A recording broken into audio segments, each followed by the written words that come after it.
കൂട്ടുകാരനെ സഹായിച്ചതിനുള്ള ശിക്ഷയാണ്.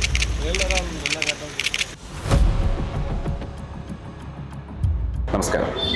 നാടിനെ നടുക്കിയ കൊലപാതകമാണ് കോട്ടാങ്ങൽ എന്ന ഗ്രാമത്തിൽ 7 വർഷങ്ങൾക്ക് മുൻപ് സംഭവിച്ചത്.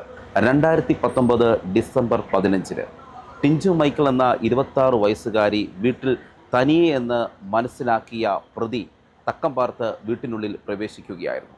യുവതിയെ ക്രൂരമായി ബലാത്സംഗം ചെയ്ത ശേഷം അതിക്രൂരമായി കൊലപ്പെടുത്തുകയായിരുന്നു. യുവതിയുടെ മരണം ആത്മഹത്യയെന്ന് വരുത്തി തീർക്കുന്നതിനായി വീട്ടിനുള്ളിൽ തന്നെ പ്രതി ജീവനോടെ കെട്ടിത്തൂക്കി കൊലപ്പെടുത്തിയതായി തെളിഞ്ഞു. കെട്ടിത്തൂക്കുന്നതിനായി വീട്ടിലെ മുണ്ടാണ് ഉപയോഗിച്ചത്. ഈ മുണ്ട് ഹുക്കിൽ കെട്ടിയതാണ് അന്വേഷണത്തിൽ ഏറ്റവും നിർണായകമായത്. തടിപ്പണിക്കാർ തടികെട്ടാൻ ഉപയോഗിക്കുന്ന തരത്തിലുള്ള കെട്ടുള്ളതിനാൽ സംശയം യഥാർത്ഥ പ്രതിയിലേക്ക് നീങ്ങി.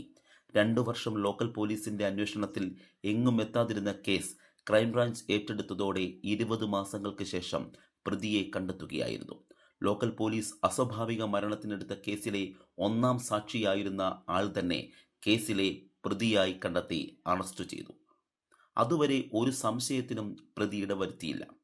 ടിജിൻ ജോസഫിന്റെ പുരയിടത്തിലെ മരങ്ങൾ വിൽപ്പനയ്ക്ക് നോക്കുന്നതിനായി എത്തിയ പ്രതി വീട്ടിനുള്ളിൽ യുവതി തരിച്ചെന്ന് കണ്ടെത്തിയതോടെ ക്രൂരകൃത്യം നടത്തുകയായിരുന്നു. സാക്ഷികളില്ലാതിരുന്ന കേസ് ശാസ്ത്രീയ പരിശോധനകളിലൂടെയാണ് തെളിയിച്ചത്. പത്തനംതിട്ട കോട്ടാങ്ങൽ സ്വദേശിനിയായ 26 വയസ്സുള്ള ടിഞ്ചു മൈക്കിൾ എന്ന നേഴ്സിനെ കൊലപ്പെടുത്തിയ കേസിൽ കോട്ടാങ്ങൽ സ്വദേശിയായ നെയ്മോൻ എന്ന് വിളിക്കുന്ന നസീറിനെ കുറ്റക്കാരനായി കണ്ട് ശിക്ഷ വിധിച്ചു. ജീവപര്യന്തവും 3.5 ലക്ഷം രൂപ പിഴയുമാണ് വിധിച്ചത്. ജില്ലാ സെഷൻസ് കോടതിയുടേതാണ് നിർണായകമായ വിധി.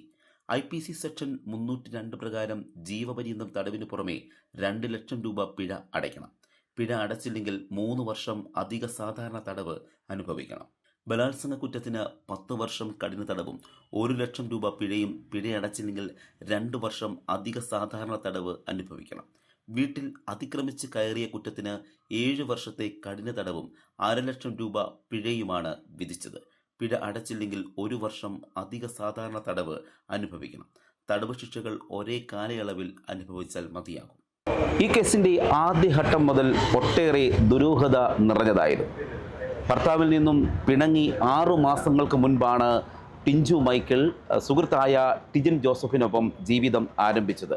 ഇവർ തമ്മിലുള്ള പ്രശ്നത്തെ തുടർന്ന് യുവതി ആത്മഹത്യ ചെയ്തിരുന്നു എന്നാണ് ആദ്യം കരുതിയത്. പിന്നീട് യുവതിയുടെ ശരീരത്തിലും സ്വകാര്യ ഭാഗങ്ങളിലുമടക്കം മുറിപ്പാടുകൾ ഉണ്ടായതിനെ തുടർന്ന് ഈ കൊലപാതകത്തിന് കാരണം ടിജിൻ ജോസഫ് എന്ന സുഹൃത്തെന്ന് പോലീസ് സംശയിക്കുന്നു. ടിജിൻ ജോസഫിനെ പോലീസ് സ്റ്റേഷനിലേക്ക് വിളിച്ചു വരുത്തി ഷെരീഫ് എന്ന SIയുടെ നേതൃത്വത്തിൽ അതിക്രൂരമായി ടിജിനെ മർദ്ദിക്കുന്നു. ഇതേ തുടർന്ന് ടിജിൻ പോലീസിൽ വിവരം അറിയിക്കുന്നു. ഞാനല്ല തെറ്റുകാരനെന്ന് വിവരം അറിയിക്കുകയാണ്. അതിക്രൂരമായാണ് ടിജിൻ ജോസഫിനെ മർദ്ദിച്ചത്.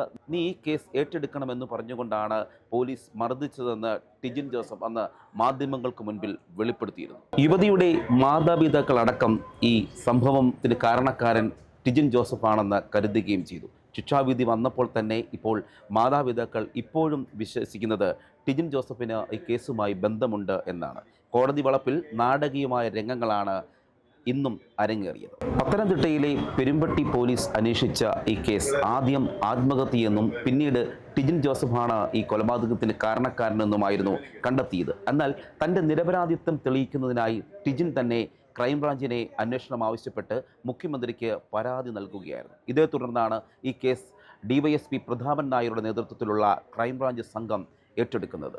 അവർ ശാസ്ത്രീയമായ തെളിവുകളുടെ അടിസ്ഥാനത്തിൽ ഈ കേസ് അന്വേഷിക്കുകയായിരുന്നു. പ്രതിയായ നെയ്മോൻ എന്ന് വിളിക്കുന്ന നസീറിലേക്ക് ഈ കേസിൻ്റെ അന്വേഷണം എത്തുന്നു.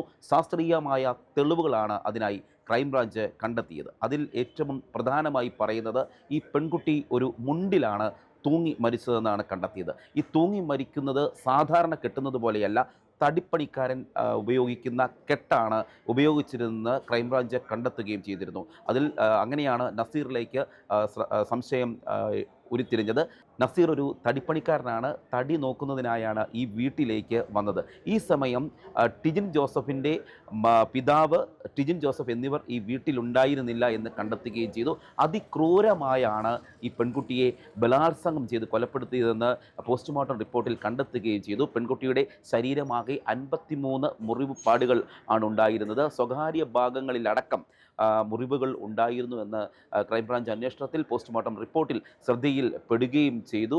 മാത്രമല്ല ഈ നസീറിൻ്റെ ബീജം പെൺകുട്ടിയുടെ ശരീരത്തിൽ ഉണ്ടായിരുന്നുവെന്ന് കണ്ടെത്തുകയും ചെയ്തു. അങ്ങനെ ശാസ്ത്രീയമായ DNA പരിശോധനകൾ നടത്തിയാണ് ഈ കേസ് 20 മാസങ്ങൾക്ക് ശേഷം നസീർ കുറ്റക്കാരനാണെന്ന് കണ്ടെത്തുന്നത്. അങ്ങനെ കുറ്റപത്രം സമർപ്പിക്കുകയും പത്തനംതിട്ട ജില്ലാ സെഷൻ കോടതി കഴിഞ്ഞ ദിവസമാണ് പ്രതി കുറ്റക്കാരനെന്ന് വിധി പ്രസ്താവിക്കുകയും ചെയ്തു. അന്തിമമായ വിധി ഇന്ന് ഉണ്ടായിരിക്കുകയാണ്. ഈ കേസിൽ കുറ്റക്കാരനായ പ്രതിയായ നസീർ തന്നെയാണ് ഈ ക്രൂരമായ കൊലപാതകം ചെയ്തതെന്ന് കോടതി വിധിക്കുകയും പ്രതിക്ക് ജീവപര്യന്തം അടക്കം ശിക്ഷ ലഭിക്കുകയുമായിരുന്നു. ഒരുപക്ഷെ പെരുമ്പട്ടി പോലീസിൻ്റെ അന്വേഷണത്തിൽ ഒരു ആത്മഹത്യയായി മാറേണ്ട കേസാണ് യഥാർത്ഥ പ്രതിയിലേക്ക് കടന്നു ചെല്ലുകയും ആ പ്രതിക്ക് ഇപ്പോൾ ശിക്ഷ വാങ്ങി നൽകുകയും ചെയ്തിരിക്കുന്നത്. Cameraman ജിതിനൊപ്പം CR Shyam, Marunadan Malayali, Pathanamthitta.